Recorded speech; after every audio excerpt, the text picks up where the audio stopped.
नमस्कार विद्यार्थी मित्रांनो, आज आपण इतिहासाचा 6वा पाठ अतिशय महत्त्वाचा आहे NMS साठी। पाठाचं नाव आहे स्वातंत्र्य चळवळीच्या युगास प्रारंभ। आज या पाठाबद्दल आपण थेरॉटिकली पाठ पाहणार आहोत। आपण त्यामध्ये राष्ट्रीय सभा वगैरे आपण प्रथम अभ्यासणार आहोत। तर भारतीय राष्ट्रीय सभा म्हणजे राष्ट्रीय काँग्रेस पार्टी, त्यालाच आपण भारतीय राष्ट्रीय सभा म्हणतो। भारतीय राष्ट्रीय सभेची स्थापना विचारतात की भारतीय राष्ट्रीय सभेची स्थापना कोणत्या वर्षी झाली। ओके, पूर्ण तारीख पण माहित पाहिजे। तर भारतीय राष्ट्रीय सभेची स्थापना 28 डिसेंबर 1885 रोजी झाली। अतिशय महत्त्वाचं आहे। ओके, कारण राष्ट्रीय सभेपासूनच स्वातंत्र्य चळवळीच्या युगास प्रारंभ झाला। त्यामुळे आपल्याला राष्ट्रीय सभा आणि राष्ट्रीय सभेची स्थापना आणि त्याचे महत्त्वाचे अधिवेशनाचे अध्यक्ष, कोणकोणते अधिवेशन कोणकोणत्या शहरात झाले, कोणकोणत्या अधिवेशनामध्ये महत्त्वाचे ठराव झाले हे विचारतात। ओके, तर त्यासाठी आपल्याला हा धडा जवळपास 3 ते 4 मार्क्ससाठी NMSच्या पेपरमध्ये महत्त्वाचा आहे। त्यामुळे लक्षपूर्वक मी जे प्रत्येक गोष्ट सांगतो तुम्हाला IMP म्हणून ते नोट करा आणि माझ्या प्रत्येक शब्दाकडे लक्ष द्या। त्यानंतर राष्ट्रीय सभेची स्थापना 1885 मध्ये झाले। तर राष्ट्रीय सभेचं पहिलं अधिवेशन त्याच दिवशी झालं, 28 डिसेंबर, ज्या दिवशी स्थापना झाली 28 डिसेंबर 1885, आणि त्याच दिवशी राष्ट्रीय सभेचं अधिवेशन झालं। पहिले राष्ट्रीय सभेचं अधिवेशन पुणे येथे करायचं ठरवलं होतं। पुणे शहर निवडलं होतं, पण पुणेमध्ये प्लेगची साथ आली होती आणि प्लेगच्या साथीमुळे ते अधिवेशन मुंबई येथे करण्यात आलं। तर राष्ट्रीय सभेचं पहिलं अधिवेशन कुठे झालं हा तुम्हाला प्रश्न येतो। तर राष्ट्रीय सभेचं पहिलं अधिवेशन कुठं झालं? मुंबई। मग राष्ट्रीय सभेचं अधिवेशन जे मुंबईमध्ये झालं ते कुठं झालं, स्थळ कोणतं होतं? तर स्थळ विचारतात गोकुळदास तेजपाल या संस्कृत पाठशाळेत। पाठशाळा पण लक्षात ठेवा, संस्कृत येऊ शकते, तिथे हिंदी मराठी वगैरे कोणती शाळा दिसेल ऑप्शनमध्ये, तर कोणत्या पाठशाळेत? संस्कृत पाठशाळेत। कोठं? गोकुळदास तेजपाल या संस्कृत शाळेत राष्ट्रीय सभेचं पहिलं अधिवेशन झालं। ओके, याबद्दल दोन्ही महत्त्वाचे प्रश्न आहेत, दोन्ही लाईनमध्ये तुम्हाला पाहता, दोन्ही पहिला आणि दुसरा पॉईंट याच्यामध्ये 28 डिसेंबर 1885, दुसरा आहे कुठे झालं? मुंबईमध्ये। हा पहा क्वेश्चन होते, साल विचारतात, वर्ष विचारतात, दिवस विचारतात। त्याच्यानंतर पहा स्थळ विचारतात, शहर विचारतात। त्यानंतर त्या शहरामध्ये कुठं झालं, तर शहरामध्ये पहिलं अधिवेशन असल्यामुळं आपल्याला थोडं डिटेल सांगितलेलं आहे की पहिलं अधिवेशन गोकुळदास तेजपाल या संस्कृत पाठशाळेत झालं। त्यानंतर तिसरा पॉईंट पहा, देशभरातून 72 प्रतिनिधी अधिवेशनाकरिता उपस्थित होते। किती प्रतिनिधी? 72 प्रतिनिधी। म्हणजे प्रत्येक पॉईंटमध्ये तुम्हाला क्वेश्चन आहे। पहिल्या अधिवेशनामध्ये देशभरातून किती प्रतिनिधी उपस्थित होते? पूर्ण देशभरातून किती? 72 प्रतिनिधी। याच्यामध्ये महाराष्ट्रामधील 9 होते, लक्षात ठेवा। किती होते? महाराष्ट्रामधील 9 होते, 9। आणि टोटल जर पूर्ण भारताचा जर आपण पाहिला तर पूर्ण भारतभर असे किती जमले होते?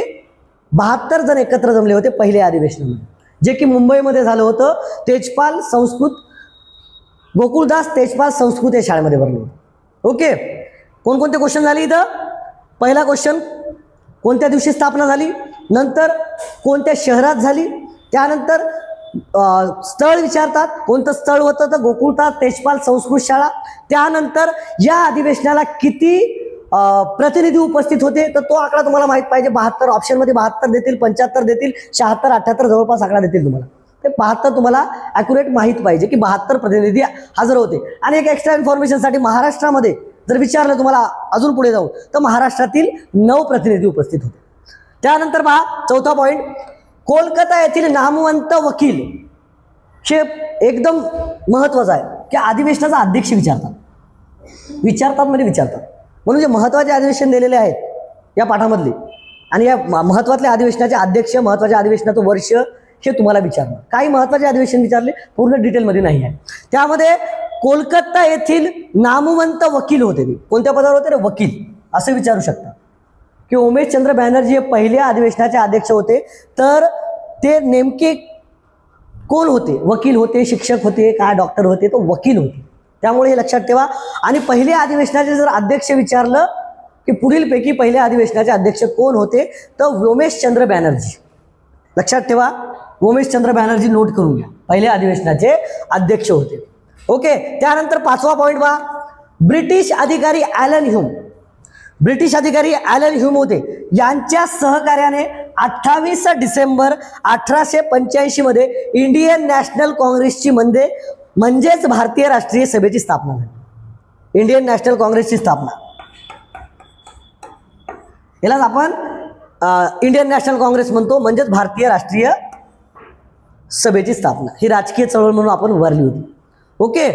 तर यामध्ये महत्त्वाचे क्वेश्चन पहा, या स्लाइडमध्ये किती येतील, या 5 पॉईंटमध्ये. एक, राष्ट्रीय सभेचं अधिवेशन कुठे झालं, कोणत्या दिवशी झालं, त्याचे अध्यक्ष कोण होते, त्या अधिवेशनाला प्रतिनिधी किती उपस्थित होते, महाराष्ट्रातले किती होते. त्यानंतर या राष्ट्रीय सभेच्या पहिल्या राष्ट्रीय सभेच्या अधिवेशनाचे अध्यक्ष कोण होते? उमेशचंद्र बॅनर्जी. ओके. आणि ते कोणत्या पदावर होते? वकील होते ते. चला तर पुढचं पाहू आपण. त्यानंतरचं भारतीय राष्ट्रीय सभेमधल्या मागण्या, भारतीय राष्ट्रीय सभेच्या मागण्या काय होत्या पहा. ओके.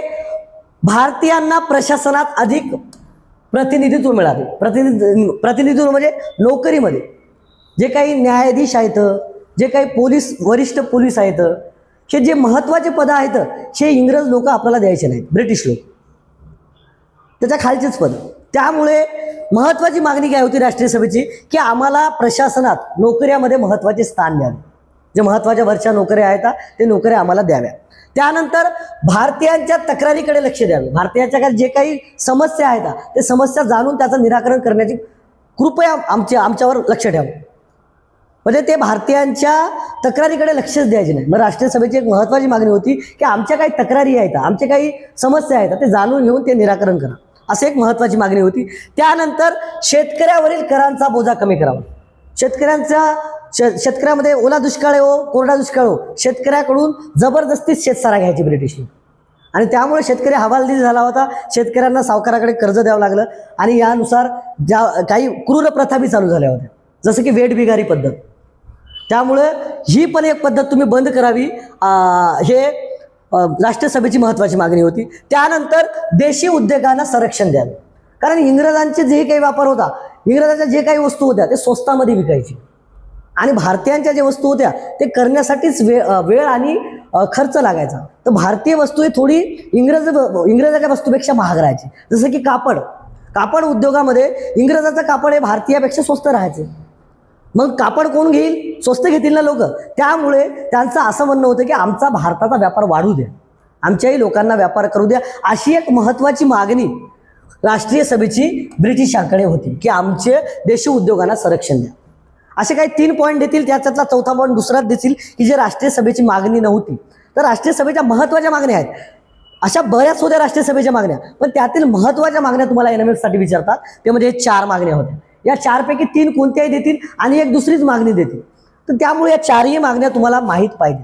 की पहिली मागणी काय होती की आम्हाला प्रशासनात नोकरीमध्ये प्रतिनिधित्व द्या. त्यानंतर आमची जी भारतीयांची तक्रारी आहेत, भारतीयांच्या जे काही समस्या आहेत ते जाणून घ्या, त्यावर निराकरण करा. ओके. त्यानंतर शेतकऱ्यावरील करांचा बोजा कमी करावा. कारण शेतकऱ्यावर दुष्काळ येतो, शेतकऱ्यावर काही आर्थिक परिस्थितीत संकट येतो, तर कृपा करून ते पण आमचा जो कर आहे शेतकऱ्यावर लादलेला आहे तो शेतकऱ्यावरचा कर कमी करा, अशी एक मागणी होती. त्यानंतर देशी उद्योगांना संरक्षण द्या. कारण तुमचा उद्योग जो आहे तो यंत्रावर आहे, आणि आपला उद्योग काय होता, आपला जो काही कापड म्हणा, ते म्हणा, कोणताही उद्योग हातमाग, तुम्हाला माहीत आहे हातमाग म्हणजे हाताने करण्याचं काम, त्याला वेळ लागायचा, त्याला खर्च लागायचा. मग खर्च लागणारी वस्तू जर तुमच्या वस्तूला 100 रुपये लागली तर तुम्ही ती 50 रुपयाला विकू शकताल का? नाही. ती थोडी फायद्याने विकावं लागेल ना. परंतु इंग्रजाची वस्तू ही स्वस्तामध्ये व्हायची, यंत्र मागावर व्हायची, यंत्राचा वापर करून करायचे, त्यामुळे त्या वस्तू स्वस्त राहायच्या आणि त्यामुळे भारतीयांच्या व्यापारावर परिणाम पडला होता. राष्ट्रीय सभेची हीच महत्त्वाची मागणी होती की तुम्ही आमच्याकडे लक्ष द्या. कशाकडे? देशी उद्योगांना आमच्या संरक्षण द्या. ओके. त्यानंतर पहा, मवाळ युग. राष्ट्रीय सभा झाली. राष्ट्रीय सभेनंतर याच्यामध्ये 2 गट येतात, मवाळ आणि जहाल. याच्यामधलं प्रथम तुम्हाला पाहायचं मवाळ युग. मवाळ युगामधले नेते, मवाळ युगाची काय विचारसरणी होती हे आपल्याला बघायचं. कारण राष्ट्रीय सभेमध्ये 2 विचारसरणीचे लोक होते, सोबतच काम करायचे, पण विचारसरणी भिन्नता होती. दोघांचं एक काम एकच होतं, भारताला भारताला स्वातंत्र्य मिळवून देणं, भारतीयांचा उद्योग वाढणं, भारतीय शेतकऱ्यांसाठी मदत करणं, जे काही समान होतं. परंतु विचारशैलीमध्ये बदल होता. ओके, विचार प्रवाहामध्ये भिन्नता होती. कशा प्रकारची होती आपण पाहूया. मवाळ युग तुम्हाला कालखंड विचारतात. MPSC आपलं जे NMS आहे याच्यामध्ये सर्वात महत्त्वाचा तुम्हाला काळ विचारतात. क्वेश्चन आहेत, पुस्तक पाहून घ्या. पुस्तकामध्ये तुम्हाला क्वेश्चन दिसेल की मवाळ युगाचा कालखंड कोणता आहे. तर असेच ऑप्शन राहतील. 1886, 1906, 1887, 1907 समोर देतील. तुम्हाला माहीत पाहिजे, कारण राष्ट्रीय सभा जेव्हा स्थापन झाली, ही राष्ट्रीय सभा स्थापन करण्यामध्येच मवाळांचा हात होता. मवाळ नेते होते, जे राष्ट्रीय सभामध्ये जहाल नेते नव्हते. स्थापना करताना मवाळ होते, म्हणून त्यांचा कालखंड आहे 1885 ते 1905. मवाळ युगाचा कालखंड जर विचारला तर मवाळ युगाचा कालखंड काय होता, 1885 ते 1905. त्यानंतर पहा मवाळ युग. मवाळ युगाच्या काय मागण्या होत्या पहा. मवाळ युग नेमक्या कोणत्या विचारसरणीचा होता.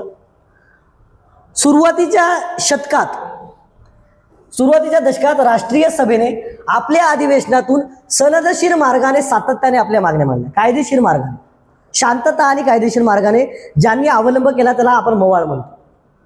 जहाल म्हणजे त्याला काय म्हणतो आपण, जहाल विचारसरणी. ओके, पण इथे सनदशीर मार्गाने, कायद्याने, आणि जहालामध्ये आंदोलन करणं, एकदम असहकार करणं, एकदम तिखट तीव्र भाषेमध्ये निषेध नोंदवणं, हे जहालांचं काम होतं. पण मवाळामध्ये तुम्हाला काय दिसेल, शांतता आणि सनदशीर मार्ग, कायदेशीर मार्गाने आपला लढायला लागला. याला काय म्हणू आपण, मवाळ युगातील नेते जे काही शांततेने मार्ग, त्यांचा शांततेचा मार्ग होता. पहा, सनदशीर मार्गाने सातत्याने आपल्या मागण्या मांडल्या. हो ना, मवाळ युगातील मवाळ नेत्यांनी. त्यानंतर मवाळ नेते कोण होते, मवाळ विचारसरणीचे नेते कोण कोणते विचारतात. ओके, म्हणून मवाळ 3च महत्त्वाचे आहेत. 3ही महत्त्वाचे लक्षात ठेवा, कारण याच्यामध्ये 2 ऑप्शन तुम्हाला, 3 ऑप्शन तुम्हाला काय देतील, मवाळ नेत्याची, आणि 1 ऑप्शन देतील जहालचा. लोकमान्य टिळक देतील, बिपिनचंद्र पाल देतील, लाला लजपत राय देतील. म्हणजे तुम्हाला जहाल आणि मवाळ यांचे नेते माहीत पाहिजे. कारण तुम्हाला जर मवाळावर जर प्रश्न विचारला, पुढीलपैकी मवाळ नेते कोणते, तर मवाळ नेते तुम्हाला माहीत पाहिजे. गोपाळकृष्ण गोखले होते, फिरोजशाह मेहता होते, आणि कोण रे, सुरेंद्रनाथ बॅनर्जी. 3 नेते माहीतच पाहिजे. कोणकोणते, गोपाळकृष्ण गोखले, फिरोजशाह मेहता आणि सुरेंद्रनाथ बॅनर्जी. त्यानंतर मग 4थ्या ऑप्शनला टाकतील लाला लजपत राय. लाला लजपत राय होते का, नाही. लाला लजपत राय जहाल विचारसरणीचे होते. बिपिनचंद्र पाल टाकतील किंवा लोकमान्य टिळक टाकतील. ओके, त्यामुळे तुम्हाला 3ही नेत्याची नाव माहीत पाहिजे की मवाळ विचारसरणीचे होते, शांततेच्या मार्गाने लढा देण्याच्या विचारसरणीचे होते. शांतता आणि सनदशीर कायदेशीर मार्गाने. त्यानंतर पहा 3रा पॉईंट, हे नेते वास्तववादी उच्च शिक्षित होते. म्हणजे न्याय, स्वातंत्र्य, समता, बंधुता हे जे मूल्य आहेत, या मूल्यांना जपणारे लोक होते, मानणारे होते. ओके, थोडे शांततेनं जे काही आपल्याला स्वराज्य मिळवायचं आहे, या स्वराज्य मिळवण्यामध्ये त्यांची काही घाई गडबड नव्हती, शांततेने मिळवायचं. ओके, त्यामध्ये तुम्ही पहा, हे नेते वास्तववादी होते, उच्च शिक्षित होते, जास्त शिक्षित होते. त्यानंतर उदारमतवादी होते, जे तुम्हाला सांगितलं मी, न्याय, स्वातंत्र्य, समता, बंधुता जे काही मूल्य आहेत, या मूल्यांना जपणारे होते. ओके, तत्वज्ञानी होते, स्वातंत्र्य, समता, बंधुता या मूल्यांचा त्यांच्यावर प्रभाव होता. ओके, याला आपण काय म्हणू रे, स्वातंत्र्य, समता, बंधुता यांचा प्रभाव होता. याच नेत्याला काय म्हणू आपण, मवाळवादी विचारसरणीचे लोक. त्याच्यामध्ये 3 कोण येतात, कोण येते सांगा, फिरोजशाह मेहता आणि सुरेंद्रनाथ बॅनर्जी. कोणत्या विचारसरणीचे होते, मवाळ विचारसरणीचे, मवाळवादी विचारसरणीचे लोक. ओके, म्हणजे यांचं काय काम होतं, सनदशीर आणि शांततेनं आपल्याला स्वराज्य मिळवायचं. जे काही आपल्याला मिळवायचं ते सनदशीर शांततेने मिळवायचं, एकदम तीव्र भावनेनं म्हणा. ज्या प्रकारे जहालांची विचारसरणी होती त्याच्या एकदम भिन्न होती यांची. आता आपण मवाळ पाहिलं, यानंतर आपण पाहू जहाल विचारसरणी काय होती. ओके, त्यानंतर पहा 4था पॉईंट, राष्ट्रीय चळवळीत फूट पाडण्यासाठी ब्रिटिशांनी फोडा आणि राज्य करा या नीतीचा अवलंब केला. राष्ट्रीय चळवळीत फूट पडायची. राष्ट्रीय चळवळीत फूट केव्हा पडेल, जेव्हा हिंदू मुस्लिम जे ऐक्य आहे ते बिघडल. म्हणून त्यांनी जे आपण मुस्लिम लीगची स्थापना म्हणू किंवा मुस्लिमांना जे 1909चा मोर्लेमेंटो कायदा म्हणू, आपण वेगळं स्वतंत्र मतदारसंघ दिला ते म्हणू, हे काय होतं माहिती आहे का? कारण हिंदूपासून मुस्लिमांना तोडणे, या दोघांमध्ये जर भानगडी लावल्या तर आपण सेफ राहील, हे यांची ब्रिटिशांची विचारसरणी होती. म्हणून त्यांचं महत्त्वाचं कार्य काय होतं की यांच्यामध्ये फोडा आणि राज्य करा. कोणाला फोडा? हिंदू आणि मुस्लिमांना फोडा आणि यावर राज्य करा. ही त्यांची जबरदस्त प्लॅनिंग होती. कोणाची? ब्रिटिशांची. फोडा आणि राज्य करा. ओके. राष्ट्रीय चळवळीत फूट पडण्यासाठी ब्रिटिशांनी फोडा आणि राज्य करा या नीतीचा अवलंब केला. कोणत्या नीतीचा अवलंब केला? फोडा आणि राज्य करा. तर हे प्रश्न येऊ शकते, फोडा आणि राज्य करा. त्यानंतर पहा जहाल युग. मवाळ युग पाहिला आपण, आता जहाल युग पहा. जहाल युगाचा कालखंड आहे 1905 ते 1920. जसं की तुम्ही पाहिला मवाळ युगाचा कालखंड काय रे? 1885 ते 1905. आता 1905 मध्ये यांचा शिरकाव झाला. कोणत्या? जहालवादी विचारसरणीच्या नेत्याचा. जहालवादी विचारसरणी पहा. आता जहाल युग पहा. राष्ट्रीय सभेच्या उद्दिष्टाबाबत सर्व नेते जात धर्म भाषा प्रांत सर्व भेद बाजूला सारून राष्ट्रीय सभेच्या व्यासपीठावर एकत्र येत होते. जहाल विचारसरणीमध्ये कोणत्या जातीचा असो धर्माचा असो त्यांची एकच विचारसरणी होती की राष्ट्रीय सभेच्या व्यासपीठावर आपण राष्ट्राचं नेतृत्व करायला आलेलं आहोत, देशाचं नेतृत्व करावं आहे. इथं कोणत्याही जातीचा व्यक्ती असेल, धर्माचा असेल, त्यावर भेद पाळायचा नाही, अशी त्यांची महत्त्वाची विचारसरणी होती. कोणाची? जहालवादी विचारसरणीच्या लोकांची, नेत्यांची. त्यानंतर पहा दुसरा पॉईंट. सर्व नेत्यांचे सनदशीर मार्गाने चळवळ पुढे नेण्यावर एकमत होते. सनदशीर म्हणजे कायदेशीर मार्गाने पुढे नेण्यावर एकमत होते, परंतु कार्यपद्धतीबाबत मतभेद होते. होतं यांचं सनदशीर मार्गाने, पण सनदशीर मार्गाने जहाल विचारसरणी नाही चालली. तीव्र एकदम आंदोलन, त्यांचे निषेध सभा या तीव्र स्वरूपाचे आहेत असायचे. एकदम त्याला काय म्हणू आपण, क्विकमध्ये ॲक्शन, लवकर स्वराज्य मिळालं पाहिजे, वेळ नाही गेला पाहिजे, या विचारसरणीचे कोण होते? जहालवादी. ओके. त्यामुळे सनदशीर मार्गाने चळवळ पुढे नेण्यावर एकमत होते. कोणाचे एकमत होते? जहाल आणि मवाळांचे. परंतु कार्यपद्धतीबाबत काय होते? मतभेद होते. कोणाचे? जहाल आणि मवाळ यांची कार्यपद्धती जी होती ती वेगवेगळी होती. ओके. त्यानंतर या मतभेदावरून या राजकीय चळवळीचे 2 गट तयार झाले. 2 गट म्हणजे कोणते रे? मवाळ आणि जहाल. मवाळ आणि जहाल 2 गट म्हणले तर मवाळ आणि जहाल. ओके. शांततेच्या सनदशीर मार्गाचा पुरस्कार करणारे ते मवाळ. सांगितलं मी तुम्हाला. शांततेचा मार्ग, सनदशीर मार्ग, कायदेशीर मार्ग अवलंबायचा, जास्त घाई नाही करायची. एकदम शांततेच्या मार्गाने आपल्याला स्वराज्य मिळवायचं आहे, एकदम शांततेच्या मार्गावर आपल्या शेतकऱ्यांच्या समस्या सोडवायच्या आहेत. असं काम कोणाचं होतं? मवाळांचं. स्वातंत्र्यासाठी अधिक तीव्र संघर्ष केला पाहिजे असे म्हणणारे जहाल. तीव्र संघर्ष, त्यासाठी मग तीव्र निषेध सभा, तीव्र त्यांना असहकार आंदोलन, त्यासाठी असहकार पुकारणे त्यांचा तीव्र शब्द एकदम. ओके. त्यानंतर जहालवादी विचारसरणीचे लोक. एक याच्यामधला प्रश्न पहा कोणता येते? जहाल युग, त्याचा कालखंड 1905 ते 1920. त्यानंतर याच्यामधला प्रश्न महत्त्वाचा येतो तो म्हणजे जहालवादी विचारसरणीचे नेते कोणते होते? पुढीलपैकी जहालवादी विचारसरणीचे किंवा जहाल युगातील नेते सांगा. याच्यामध्ये 3 नेते जहाल देतील, 1 नेता देतील तुम्हाला मवाळ. म्हणजे तुम्हाला मवाळ माहीत पाहिजे तिन्ही बी आणि जहाल पाहिजे तिन्ही बी. जहालमध्ये कोण? लाल बाल पाल. तुम्हाला तुमच्या लक्षात ठेवायला खूप सोपं आहे. लाल बाल पाल. लाल म्हणलं की लाला लजपत राय. लाल म्हणलं की कोण? लाला लजपत राय. त्यानंतर लाल बाल पाल. बाल म्हणलं की बाळ गंगाधर टिळक. ओके. हे लाल, हे बाल आणि हे कोण रे? बिपिनचंद्र पाल. याच्या आडनावामध्येच पाल दिसेल तुम्हाला. हे कोणत्या विचारसरणीचे नेते होते? जहालवादी विचारसरणीचे लोक होते. ओके. जहालवादी गटाचे नेते होते. याच्यामध्ये दुसरा महत्त्वाचा प्रश्न एवढ्या मोठ्या स्लाइडमधून आपल्याला या 6व्या पॉईंटमध्ये दिसेल. 1 त्यांचा कार्यकाळ विचारतील, 2 जहालवादी विचारसरणीचे नेते कोणते होते ते सांगा. त्यानंतर जहालवादीच्या सुरुवातीच्या काळात जहाल नेत्यांनी राजकीय जागृती घडवून आणण्यासाठी वृत्तपत्रे, राष्ट्रीय उत्सव, राष्ट्रीय शिक्षण या मार्गाचा अवलंब केला. यामध्ये पाहतो आपण, कारण जहाल नेत्यांनी राजकीय जागृती घडवून आणायची होती, सामाजिक नाही राजकीय. कारण राजकीयमध्ये आपलं प्रतिनिधित्व भारतीयांचं खूपच कमी होतं. आणि जी इंडियन नॅशनल काँग्रेस होती, आपण राष्ट्रीय सभा, यांचं मेन ध्येय होतं राजकीय क्षेत्रामध्ये भारतीयांचा समावेश झाला पाहिजे, कारण हे प्रतिनिधित्व भारतीयांना खूप कमी होतं. त्यामुळे महत्वाचं जहाल नेत्यांनी यावर कार्य केलं. कोणत्यावर? त्यानंतर पहा, सुरुवातीच्या काळात जहाल नेत्यांनी राजकीय जागृती घडवून आणण्यासाठी वृत्तपत्रे, जसं की तुम्ही पाहता केसरी आणि मराठा,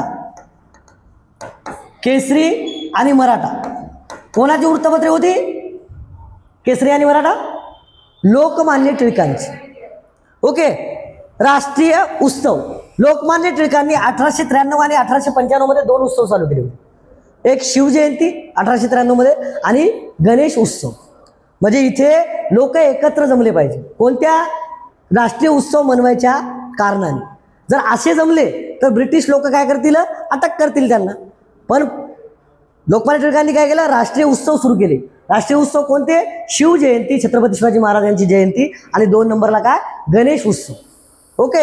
हे लोकमान्य टिळकांनी चालू कशासाठी केला? की लोक एकत्र जमतील आणि त्या जमलेल्या लोकांना आपण राजकीय चळवळीबद्दल, इंग्रजाबद्दल, ब्रिटिशच्या विरोधात आपण त्यांना बोलू, भाष्य करू.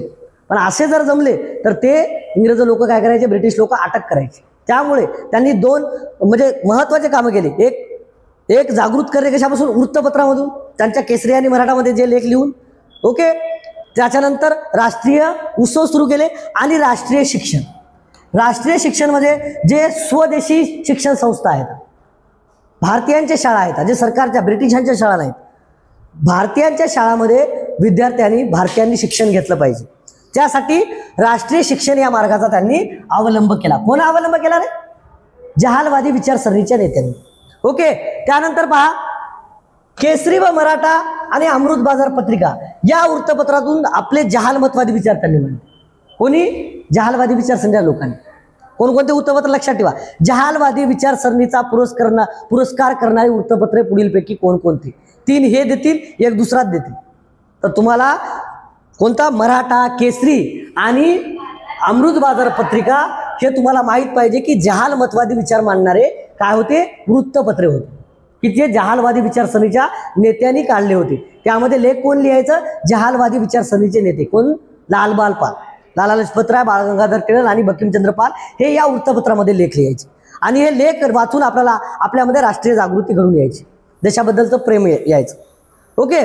त्यानंतर पहा, 9वा पॉईंट, लोकमान्य टिळकांनी शिवजयंती, आपण पाहिलं, शिवजयंती आणि सार्वजनिक गणेश उत्सव या धार्मिक उत्सवामधून लोकांना एकत्रित आणण्याचे काम केले.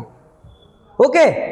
टिळकांना मंडाळेच्या तुरुंगात ठेवण्यात आलं होतं. ओके. कारण ते जहालवादी त्यांचे विचार त्यांच्या वृत्तपत्रातून ते मांडू लागले. ओके. आणि त्यांची नीती जी आहे ती इंग्रजाला कळाली की आपल्याला फायदेशीर नीती नाही आहे लोकमान्य टिळकांची. त्यासाठी लोकमान्य टिळकांना त्यांनी मंडालेच्या तुरुंगामध्ये पाठवलं. ओके. आणि त्या मंडालेच्या तुरुंगात लोकमान्य टिळकांनी गीता रहस्य नावाचा ग्रंथ लिहिला. पुढीलपैकी मंडालेच्या तुरुंगात लोकमान्य टिळकांनी लिहिलेला ग्रंथ कोणता? गीता रहस्य किंवा गीता रहस्य हा लोकमान्य टिळकांनी ग्रंथ लिहिला तो कोणत्या तुरुंगात लिहिला? मंडालेच्या तुरुंगात लिहिला. ओके. त्यानंतर गीता रहस्य या ग्रंथाचा गाभा कर्मयोग होता. कर्मयोग म्हणजे काम, कृत्य, कर्तव्य करणे. ओके. शांत न बसणे हा त्यांचा महत्वाचा गाभा होता. कोणकोणता? आंदोलन छेडणे, निषेध सभा करणे, इंग्रजाविरोधात जे होईल ते त्यांचं काम होतं. कोणाचं? लोकमान्य टिळकांचं. त्याचा मेन काम काय होतं? कर्मयोग. याच्यावर पण प्रश्न विचारला होता की गीता रहस्य या ग्रंथाचा महत्वाचा गाभा कोणता होता? तर कोणता होता? कर्मयोग. लोकांनी कृतिशील राहावे हाच उद्देश होता. लोकांनी कार्यशील राहावे, लोकांनी ब्रिटिशांना विरोध करण्यासाठी तत्पर राहावं हा त्यांचा महत्वाचा उद्देश या त्यांच्या ग्रंथामध्ये दिसतो. तो ग्रंथ कोणता रे? गीता रहस्य ग्रंथ. त्यानंतर पहा, स्वभाषा स्वसंस्कृती विषयी प्रेम आस्था बाळगणारी पिढी निर्माण व्हावी यासाठी शिक्षण संस्था स्थापन केली. भारतीय शिक्षण संस्था म्हणजे आपल्या शिक्षण संस्थेमध्ये जर आपले विद्यार्थी आपले भारतीय जर शिकले तर त्यामध्ये स्वभाषा स्वसंस्कृती स्वदेशाबद्दलची स्वभाषा जी आपली आहे ते. ओके. त्यानंतर स्वसंस्कृती स्वतःच्या राज्याची स्वतःच्या प्रांताची स्वतःच्या आपल्या प्रदेशाची जी संस्कृती आहे ती संस्कृती जपल्या जाईल. त्यानंतर ही पिढी निर्माण व्हावी. कोणती? स्वभाषा आणि स्वसंस्कृती जपणारी पिढी तयार व्हावी यासाठी त्यांनी आपल्या कोणत्या संस्था सुरू केल्या? शिक्षण संस्था सुरू केल्या स्वतःच्या आपल्या भारत देशात. कोण? लोकमान्य टिळक यांनी. त्यानंतर मवाळ आणि स्वातंत्र्य चळवळीचा पाया घातला. मवाळांनी काय केलं? स्वातंत्र्य चळवळीचा पाया घातला. तुम्ही पाहता 1885ला जी राष्ट्रीय सभा स्थापन झाली त्यामध्ये मवाळ जे नेते होते त्यांचा सक्रिय सहभाग होता. म्हणजे जी सुरुवात केली राजकीय ते कोणी केली? मवाळांनी केली. राजकीय क्षेत्रात भारतीयांनी पदार्पण व्हावं, राजकीय चळवळीत सक्रिय व्हावं याची सुरुवात केली कोणी? मवाळांनी. म्हणजे पाया घातला. आणि जहालांनी ही चळवळ पुढे नेली. ही चळवळ पुढे चालू कोणी ठेवली? जहालांनी. ओके, ती कशी ती आपण पाहू आता. रँडचा वध. रँड हा जो इंग्रज अधिकारी ब्रिटिश अधिकारी होता त्याचा वध पहा. हे बा, तुम्ही जर थेरी बरोबर समजून घेतली ना तुम्हाला याच्या नंतरचे जे क्वेश्चन असतील प्रॅक्टिससाठी दिलेली हे तुम्हाला विदिन सेकंदामध्ये तुम्ही सॉल्व्ह करता. यासाठी तुम्हाला थेरी लक्षात ठेवणं खूप महत्त्वाचं. थेरी जर तुम्हाला बरोबर आली लक्षात तर यावरच प्रश्न विचारलेले आहेत. याच्या पलीकडे या स्लाइडच्या पलीकडे कोणताही क्वेश्चन जाणार नाही जेवढे आपण शिकवल्या किंवा ही आहे किंवा पुढच्या येणारे आहेत. ओके, त्यानंतर पहा रँड या ब्रिटिश अधिकाऱ्याचा वध पहा. 1897 मध्ये विचारतात साल 1897 मध्ये पुण्यात प्लेगची साथीने शेकडो लोक मृत्युमुखी पावले होते. शेकडो लोक मृत्युमुखी पावले होते. ओके, त्यानंतर ही साथ आटोक्यात आणण्यासाठी रँड या अधिकाऱ्याची नेमणूक करण्यात आली. या ब्रिटिश अधिकाऱ्याची. कोणत्या? रँड या ब्रिटिश अधिकाऱ्याची नेमणूक कशासाठी करण्यात आली? साथ या प्लेग या साथीला आटोक्यात आणण्यासाठी. ओके, कोणाची नेमणूक करण्यात आली होती? रँड. तुम्हाला देतील जसं की दुसरा ऑप्शन देतील तुम्हाला. ओके, तर तुम्हाला कळायला पाहिजे की रँडच अधिकारी ब्रिटिश अधिकारी होता म्हणून, की ज्यानं प्लेग ही साथ आटोक्यात आणण्यासाठी त्याची नेमणूक करण्यात आली. आणि प्लेगची साथ कुठं पसरली होती? पुण्यामध्ये. म्हणजे ऑप्शन पण येतील मुंबई, कलकत्ता, पुणे, तर पुण्यामध्ये. ओके, त्यानंतर पहा तिसरा पॉईंट. प्लेगचे रोगी शोधून काढण्याच्या मोहिमेअंतर्गत लोकांवर जुलूम जबरदस्ती करू लागली. कारण घरामध्ये जाणे आणि तिथले तोडफोड करणे, त्याचा जुलूम जबरदस्ती करणे असे प्रकार त्यावेळेस यांनी चालवले. कशाच्या नावाखाली? प्लेग या साथीच्या रोगा नावाखाली. प्रत्येक त्यावेळेस पुण्यामध्ये जाणे आणि घराची नासधूस करणे, त्यांचं नुकसान करणे आणि त्या घरातील लोकांवर अन्याय करणे असे जुलूम जबरदस्ती कोण करून आले? रँड आणि रँडचे सहकारी जे काही असतील. ओके, त्यानंतर या रँड असा जुलूम जबरदस्ती करू लागले म्हणून याचा बदला म्हणून चाफेकर बंधूंनी त्यांचा वध केला. आता चाफेकर बंधू म्हणजे कोण? याच्यामध्ये तुम्हाला येईल बाळकृष्ण चाफेकर, याच्यामध्ये येईल तुम्हाला वासुदेव चाफेकर आणि दामोदर चाफेकर. ओके, बाळकृष्ण पहा लक्षात ठेवा. बाळकृष्ण, वासुदेव आणि दामोदर हे चाफेकर बंधू आहेत. यांनी कोणाचा वध केला? हा, रँड या ब्रिटिश अधिकाऱ्यांना. का केला? कारण तो प्लेग या साथीच्या रोगावरून काय करू लागला? पुण्यातील लोकांवर जुलूम जबरदस्ती करू लागला. ते प्लेगचे ज्यांना प्लेग झाले ते रोगी शोधून काढण्यासाठी प्रत्येकाच्या घरामध्ये जाणे आणि घराचं नुकसान करणे आणि त्यांच्यावर जुलूम जबरदस्ती करणे या प्रकारचं काम कोण करू लागले? रँड हे ब्रिटिश अधिकारी करू लागले. म्हणून या चाफेकर बंधूंनी या रँडचा वध केला. हे चाफेकर बंधू म्हणजे कोण? बाळकृष्ण चाफेकर, वासुदेव चाफेकर आणि दामोदर चाफेकर यांनी काय केला? रँड या ब्रिटिश अधिकाऱ्याचा वध केला. या कटात टिळकांचे नाव जोडण्याचा सरकारचा प्रयत्न अयशस्वी झाला. त्यांचं म्हणणं होतं की जे रँड या अधिकाऱ्याला मारलं, जे की केसरी आणि मराठामध्ये जे लेख लिहिले या लेखामधूनच म्हणजे इनडायरेक्टली त्याला काय म्हणू आपण, या कटामध्ये कोणाचा समावेश होता? लोकमान्य टिळकांचा. पण हा त्यांचा जो डाव होता तो अयशस्वी ठरला. कोणाचा? ब्रिटिशांचा. ओके, तरीही सरकारने त्यांना तुरुंगात टाकले. एकदम त्यांच्या विरोधात सबूत भेटले नाही, प्रूफ नाही भेटले की बुवा यामागे लोकमान्य टिळकच असतील, तरीही त्यांनी काय केलं? ब्रिटिशांनी लोकमान्य टिळकांना तुरुंगात डांबले. त्यानंतर पहा इंग्रजाची राजनीती, बंगालची फाळणी.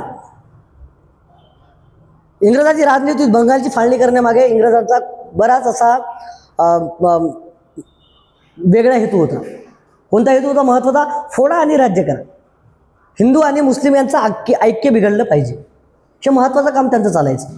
त्यामुळे त्यांनी बंगालची फाळणी केली. प्रशासकीय कारण दाखवलं. त्यांचं असं म्हणणं होतं की हा प्रांत खूप मोठा आहे, इथे लोकसंख्या खूप आहे, इथं न्यायालयीन रस्ते जे काही आहेत हे आम्हाला करण्यासाठी खूप अडचणी व्हायला. त्यामुळे आपल्याला जे बंगाल आहे या बंगालचे 2 भागामध्ये विभाजन करा, एक पश्चिम बंगाल आणि पूर्व बंगाल. यामध्ये पश्चिम बंगालमध्ये राहणारे लोक होते हिंदू. 2 भाग कोणते?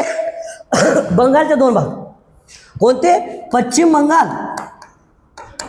आणि पूर्व बंगाल. या पश्चिम बंगालमध्ये तुम्हाला कोण दिसतील रे? हिंदू. आणि पूर्व बंगालमध्ये कोण दिसतील तुम्हाला? मुस्लिम. ओके, मुस्लिम दिसतील. म्हणजे या 2 धर्मामध्ये तेढ निर्माण करायची. आणि जे बंगालचे लोक होते यांना बंगालची फाळणी पाहिजे होती का नाही, हे एक फक्त त्यांनी प्रशासकीय कारण होतं. पण त्यांचा मेन हेतू होता इथे फोडा आणि राज्य करा, म्हणजे हिंदू आणि मुस्लिमांमध्ये वाद लावून देणे. यासाठी महत्त्वाची त्यांची काय होती? बंगालची फाळणी. ओके, पण त्यांनी प्रशासकीय कारण दिलं की हे प्रशासन मोठं, प्रशासक म्हणजे हा प्रांत खूप मोठा असल्यामुळे, लोकसंख्या खूप असल्यामुळे यावर आम्ही लक्ष केंद्रित करू शकत नाही. न्यायालयीन म्हणा किंवा इथली रस्ते म्हणा किंवा इथली स्वच्छता, जे काही सरकारचे कामं असतात या सरकारच्या कामामध्ये अडथळे निर्माण व्हायले, त्यासाठी आम्हाला बंगालची फाळणी करावी लागेल असं त्यांनी कारण समोर दिलं. पण वास्तविक पाहता हे कारण सत्य होतं का? नाही. वास्तविक कारण काय होतं? फोडा आणि राज्य करा. हिंदू आणि मुस्लिम याच्यामधील ऐक्य बिघडवणं, या दोघांमध्ये दरी निर्माण करणं, या दोघांमधील दुश्मनी निर्माण करणं, हे महत्त्वाचं काम कोणाचं होतं? ब्रिटिशांचं. म्हणून त्यांनी तेथील स्थानिक बंगालच्या लोकांना बंगालची फाळणी हवी नसताना, गरज नसताना यांनी जुलूम जबरदस्तीने प्रशासनाचं कारण दाखवून बंगालची फाळणी केली. या बंगालच्या फाळणीचे काय काय परिणाम झाले? ओके, हे पाहू आपण नंतर. बंगालची फाळणी कधी झाली आणि कोण केली? सर्वात महत्त्वाचं, बंगालची फाळणी झाली 1905 मध्ये. येथे प्रश्न 1905, 1906, 1907, 1908 जवळचेच ऑप्शन देतील तुम्हाला. तर बंगालची फाळणी ही कोणत्या वर्षी झाली? 1905. 16 ऑक्टोबर 1905 ही तारीख दिमागात लक्षात ठेवायची. कारण 16 ऑक्टोबर त्यावेळेस एक राष्ट्रीय शोक दिन म्हणून बंगालवाल्यांनी पाळला होता. बंगाल प्रांताच्या लोकांनी, पूर्व बंगाल म्हणा किंवा पश्चिम, की आम्हाला गरज नसताना तुम्ही बंगालची फाळणी केली. राष्ट्रीय शोक दिन पूर्ण त्याच वेळेस देशामध्ये तो शोक दिन म्हणून पाळला होता की बंगालची फाळणी हवी नसताना इंग्रजांनी केली. ओके, तारीख लक्षात ठेवा, 16 ऑक्टोबर 1905. ही बंगालची फाळणी कोण घडून आणली रे? Lord Curzon, viceroy lord Curzon याने 1905 मध्ये प्रशासकीय कारण दाखवून बंगाल प्रांताची फाळणी केली. कारण त्यांनी प्रशासकीय दाखवलं, पण प्रशासकीय कारण होतं का रे? नाही आहे. ओके, खरं कारण काय होतं? दुसरंच होतं, फोडा आणि राज्य करा. ओके, हिंदू आणि मुस्लिमांमधली दरी जी आहे ती अजून वाढली पाहिजे, हा त्यांचं महत्त्वाचं त्याच्या मागचा उद्देश होता बंगालची फाळणी करण्यामध्ये. त्यानंतर पहा, फाळणीमुळे मुस्लिम बहुसंख्याकाचा पूर्व बंगाल पाहिला आपण आणि हिंदू बहुसंख्याकाचा पश्चिम बंगाल अशी रचना झाली. त्यानंतर हिंदू मुस्लिमात फूट पाडून स्वातंत्र्य चळवळ कमकुवत करणे हा फाळणी करण्यामागे इंग्रजाचा छुपा उद्देश होता. ओके, फाळणी करण्यामागे काय उद्देश होता? इंग्रज मुस्लिम आणि हिंदू यांची दरी दूर गेली पाहिजे, हे दोघं दूर झाले पाहिजे.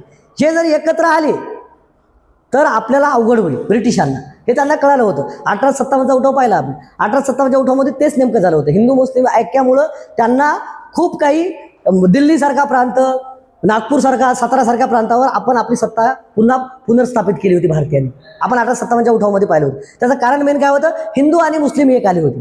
त्यांना माहीत पडलं होतं की हिंदू आणि मुस्लिम जर एक आले तर याचा धोका आपल्याला होणार. त्यामुळे यांच्यामध्ये कसा दुरावा निर्माण होईल याच खटाटोपात ब्रिटिश अधिकारी राहायचे, इंग्रज राहायचे. ओके, त्यानंतर पहा, वंगभंग चळवळ. वंगभंग चळवळ करण्याची काय गरज पडली? कारण जी काही बंगालची फाळणी झाली होती या बंगालच्या फाळणीला विरोध होता बंगालच्या लोकांचा, स्थानिक लोकांचा.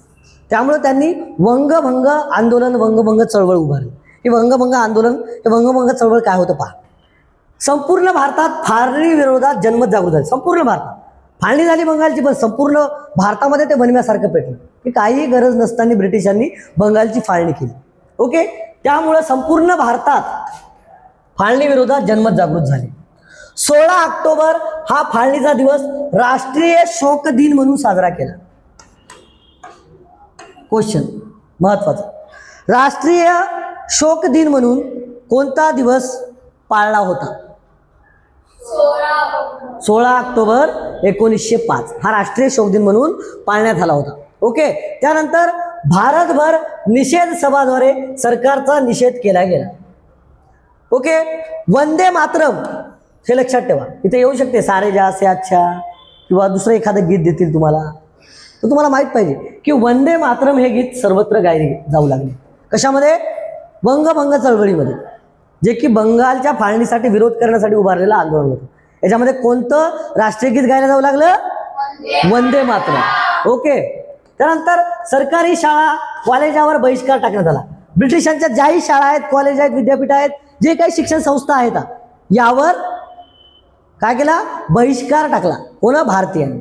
ओके, त्यानंतर 5वा पॉईंट राहिला आपला, रक्षाबंधनाचा कार्यक्रम ऐक्याचे प्रतीक म्हणून घेण्यात आला. हिंदू मुस्लिम यांचं ऐक्य बिघडलं नाही पाहिजे. यामुळे काय केलं? आपल्या बंगाल प्रांताने किंवा भारतीयांनी काय केला? पूर्ण भारतभर रक्षाबंधनाचा कार्यक्रम हा ऐक्याचे प्रतीक म्हणून घेण्यात आला.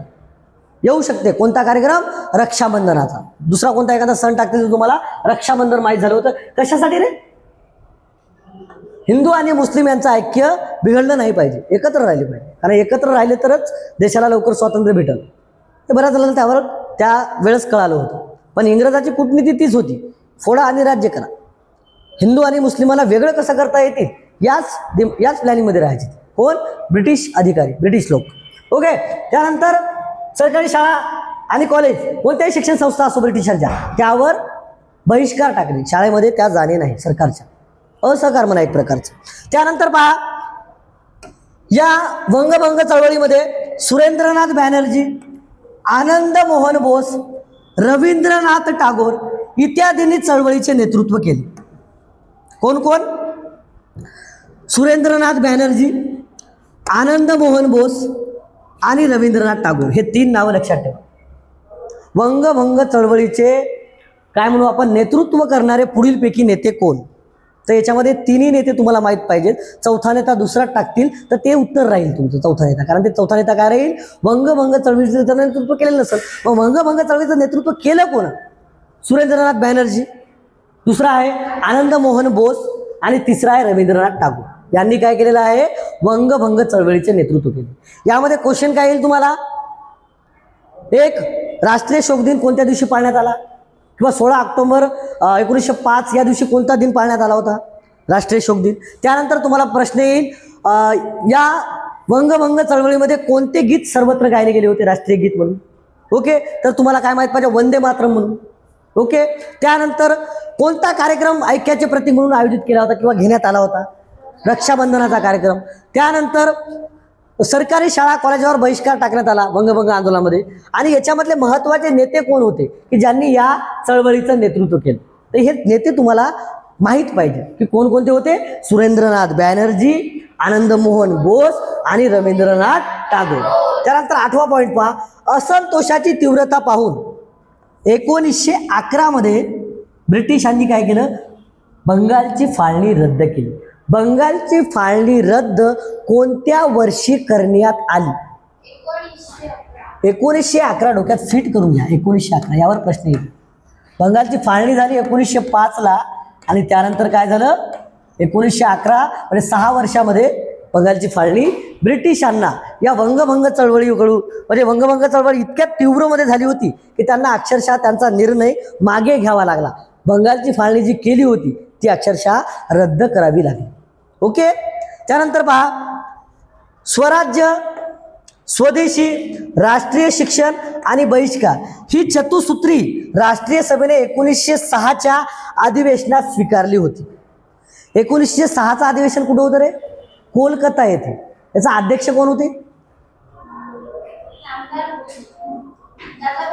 दादाभाई नौरोजी. 1905च्या अधिवेशनाचे अध्यक्ष होते गोपाळकृष्ण आणि 1906च्या अधिवेशनाचे अध्यक्ष कोण होते? दादाभाई नौरोजी, जे की सर्वाधिक वयस्कर होते त्यावेळेस. आणि या 1906 म्हणा किंवा 1907 म्हणा, या अधिवेशनामुळे थोडा ताणतणाव निर्माण झाला होता. कशामध्ये? जहाल आणि मवाळ या दोन गटामध्ये. ते पाहणार आहोत आपण.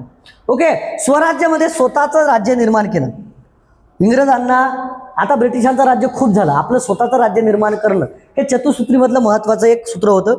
त्यानंतर स्वदेशी कापड असो, स्वदेशी कोणत्याही वस्तू असो, त्या स्वदेशींचा स्वीकार भारतीयांनी करायला हवा आता. कारण ब्रिटिशांच्या वस्तूचा जर आपण बहिष्कार केला, त्या जर वस्तू घेतल्या नाही, तर ब्रिटिशांना आपोआपच कळेल की आपल्या वस्तू भारतीय लोक नाकारायले. त्यामुळे चतुसूत्रीमध्ये स्वदेशी हे महत्त्वाचं एक साधन मानलं झालं. चतुसूत्रीमध्ये कोणतं?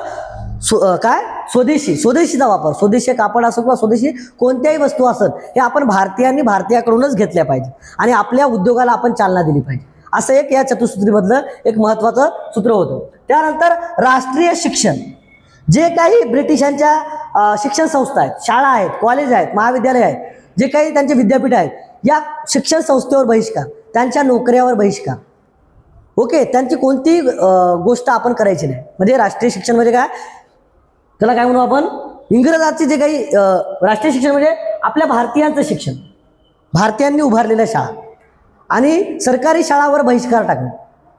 राष्ट्रीय शिक्षणाचा दुसरा अंग काय होता की आपण सरकारी ज्या काही शाळा आहेत, सरकारी जे काय कॉलेज आहेत, सरकारी जे काय महाविद्यालय आहेत, सरकारी जे काय विद्यापीठ आहेत, जे सरकारी म्हणजे कोणाचे? ब्रिटिशांची, यांच्यावर आपण बहिष्कार करायचा आणि राष्ट्रीय शिक्षणाला महत्त्व द्यायचे. स्वतःच्या जे भारतीयांनी उभारलेल्या शाळा आहेत, भारतीयांनी उभारलेले कॉलेज आहेत, भारतीयांनी उभारलेले महाविद्यालय किंवा विद्यापीठ आहेत, याच्यामध्ये आपण शिक्षण घेतलं पाहिजे. हे एक महत्त्वाचं सूत्र होतं राष्ट्रीय कशामधलं? चतुसूत्रीमधलं. त्यानंतर बहिष्कार, इंग्रजाचं कोणतीही गोष्ट असो त्यावर आपण बहिष्कार केला पाहिजे. बस झालं त्यांच्या प्रत्येक गोष्टी ऐकून. ओके. आपण बहिष्कार करायला आता शिकलं पाहिजे. हे पण या चतुसूत्रीमध्ये महत्त्वाचं एक सूत्र होतं. असे 4 सूत्र होते त्याच्यामध्ये: स्वराज्य, स्वदेशी, राष्ट्रीय शिक्षण आणि बहिष्कार. हे चतुसूत्री कोणी सांगितली होती किंवा मांडली होती? लोकमान्य टिळक यांनी. ओके. यानंतर पहा, जहाल आणि मवाळ यांच्यातील मतभेद. विचारसरणी एकच होती. ओके. राष्ट्रवाद, परंतु म्हणजे यांचं कार्य एकच होतं, भारतीयांना जे काही म्हणजे पोहोचवायचं, पण यांच्या विचारसरणीमध्ये मतभेद होता. ओके. विचारसरणीमध्ये मतभेद कसा होता पहा. राष्ट्रीय सभेतील नेत्यांच्या विचारसरणीत मतभेद 1907च्या सुरतच्या अधिवेशनामध्ये झाले. पहा, असा प्रश्न विचारू शकते, जहाल आणि मवाळ यांच्यात फूट कोणत्या अधिवेशनामध्ये पडली किंवा कोणत्या वर्षी पडली? ओके. किंवा प्रश्न येईल 1907च्या अधिवेशनामध्ये जहाल आणि मवाळ यांच्यात जी फूट पडली ते अधिवेशन कुठं होतं? कुठं होतं? सुरत. महत्वाचं, यावर क्वेश्चन विचारता बरोबर लक्षात ठेवा. काय झालं होतं? कारण महत्वाची गोष्ट घडली होती. जहाल आणि मवाळ जे आहेत त्यांचं एकच काम होतं राष्ट्रवाद, पण विचारसरणी वेगळी होती. मवाळांचं काय होतं? शांततेनं आणि सनदशीर मार्गाने आपण आपली चळवळ पुढे न्यायची. पण जहालांचं काय होतं? तीव्र आंदोलन छेडून. ओके. जे की शांतते नाही, प्रसंगी जर आंदोलन करायची गरज पडली, प्रसंगी असहकार करायची गरज पडली, प्रसंगी तीव्र निषेध सभा भरवायची जर गरज पडली तरी ते करायचे. पण मवाळ गटातील लोक शांत होते. त्यांचा मार्ग शांत, पद्धतशीर मार्गाने जायचं, सनदशीर मार्गाने, कायद्याच्या मार्गाने आपण अवलंब करायचा आणि सरकारचा निषेध करायचा. या प्रकारचं काम कोणाचं होतं? मवाळांचं. आणि ही जी फूट आहे, ही फूट 1907च्या अधिवेशनामध्ये पडली. म्हणजे जहाल आणि मवाळ जी एकत्र मिळून राष्ट्रीय सभा चालायची, या सभेमध्ये फूट पडली. ओके. कोणत्या अधिवेशनामध्ये? सुरतच्या अधिवेशनामध्ये. जे अधिवेशन कोणत्या वर्षी झालं होतं? 1907. अजून पुढे जाऊन तुम्हाला प्रश्न जर विचारला की सुरतच्या अधिवेशनाचे अध्यक्ष कोण होते? रासबिहारी घोष हे सुरतच्या अधिवेशनाच्या दिवशी. तुम्हाला पहिले सांगितलं मी, जे महत्वाचे अधिवेशन आहेत, पहिलं अधिवेशन म्हणा, 1905चं अधिवेशन म्हणा, 1906चं अधिवेशन म्हणा, 1916चं अधिवेशन म्हणा, या अधिवेशनामध्ये काहीतरी महत्त्वाच्या गोष्टी घडल्या.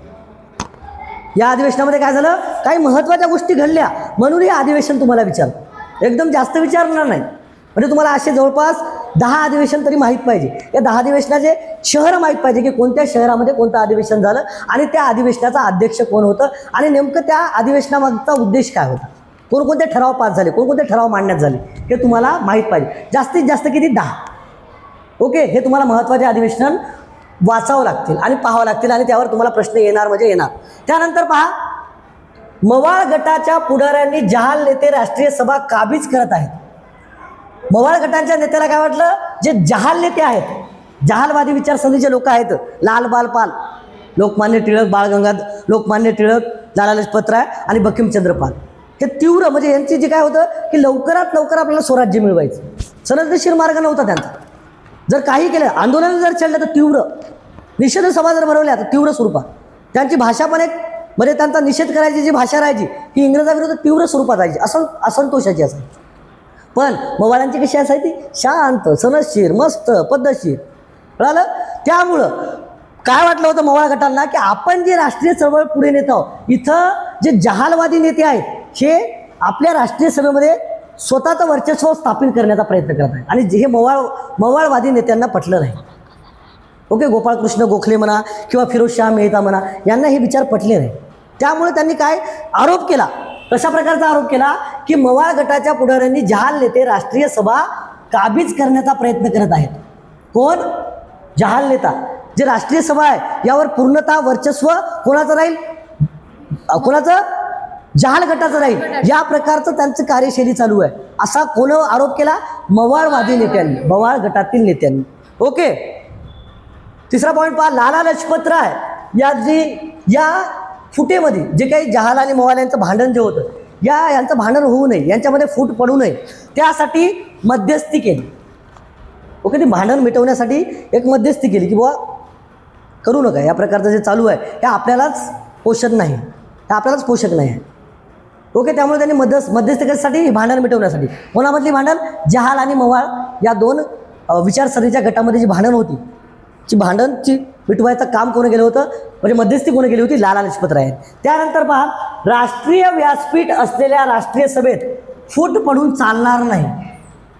ओके, कारण एक राष्ट्रीय व्यासपीठ आहे जे की आपल्याला राजकीय क्षेत्रामध्ये भारतीयांना न्यायचं आहे, भारताला स्वातंत्र्य मिळवून द्यायचं आहे, भारतातील शेतकऱ्यांना, सर्व शोषित पीडित वंचित जे काही भारतीय लोक आहेत यांना न्याय मिळवून देण्याचं आपलं काम आहे. आणि या राष्ट्रीय व्यासपीठावर आपण फूट पाडत आहोत, ही फूट पडाली नाही पाहिजे, ही फूट पडली नाही पाहिजे, असं कोणाचं मत होतं रे? लोकमान्य टिळकांचं मत होतं. ओके, पण झालं काय, अखेरीस तडजोड अशक्य झाली आणि 1907च्या जे सुरतचं अधिवेशन भरलं होतं, या सुरतच्या अधिवेशनामध्ये फाटफूट झाली, ताटातूट झाली. कोणाची? जहाल आणि मवाळ यांची. ओके, म्हणजे सुरतच्या अधिवेशनामध्ये काय झाले? मतभेद झाले. ओके, आणि काय झालं? फूट पडली. कशामध्ये? जहाल आणि मवाळ या दोन विचारसरणीच्या नेत्यामध्ये काय पडली रे? फूट पडली. कधी? 1907च्या अधिवेशनामध्ये. जे अधिवेशन कुठं भरलं होतं? सुरतमध्ये. त्याचा अध्यक्ष कोण होतं? रासबिहारी घोष. लक्षात ठेवा, त्यावर प्रश्न विचारतात महत्वाच्या अधिवेशनावर. असे NMS ला 10 अधिवेशन खूप झाले, जे काही तुम्हाला दिलेले आहेत पुस्तकामध्ये ते पहा. त्याचा अधिवेशनाचा काळ पहा, कोणत्या वर्षी झालं, शहर पहा आणि त्याचं महत्त्वाचे ठराव पहा आणि सर्वात महत्त्वाचं त्या अधिवेशनाचे अध्यक्ष कोण होते ते पहा. ओके, तर 1907चं ते अधिवेशन झालं होतं. या 1907च्या अधिवेशनामध्ये अजून एक वाद होता की जहालवादी नेत्यांना लोकमान्य टिळकांना 1906च्या अधिवेशनामध्ये करायचं होतं लोकमान्य टिळकांना. पण त्यावेळेस काय केलं की जे सिनियर होते, वयानं खूप जास्त होते, तर 1906च्या अधिवेशनाचे अध्यक्ष कोण होते?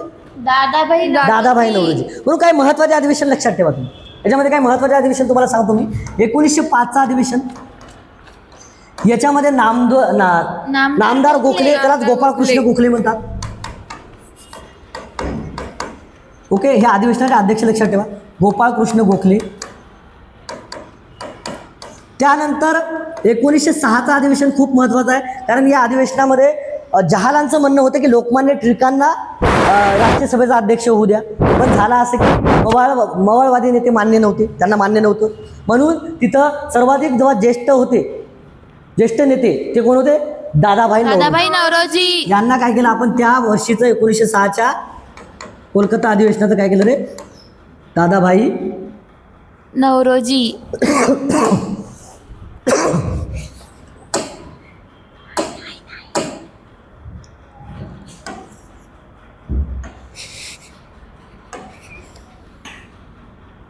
ओके, कोणाला केला आपण? दादाभाई नौरोजी. कोण? दादाभाई नौरोजी.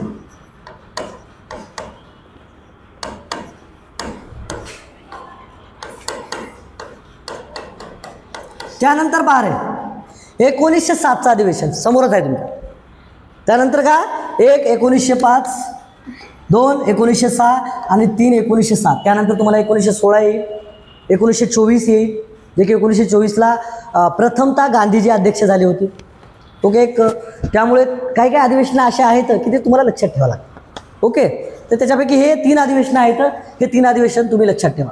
ओके. त्यानंतर पहा शेवट कल्पतरू पॅटर्न ऑफिशियल आपलं स्वतःचं चॅनल आहे. या चॅनलवर तुम्हाला NMSचे ऑनलाईन व्हिडिओ लेक्चर भेटतील. त्यानंतर तुमच्या प्रत्येक समस्येचं निराकरण कल्पतरू पॅटर्नकडून होणार आहे. त्यानंतर आपण असे जे काही ऑनलाईन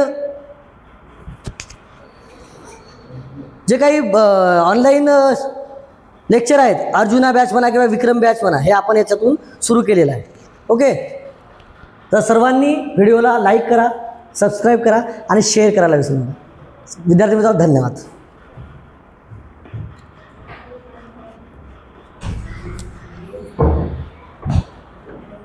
सर कुठं तरी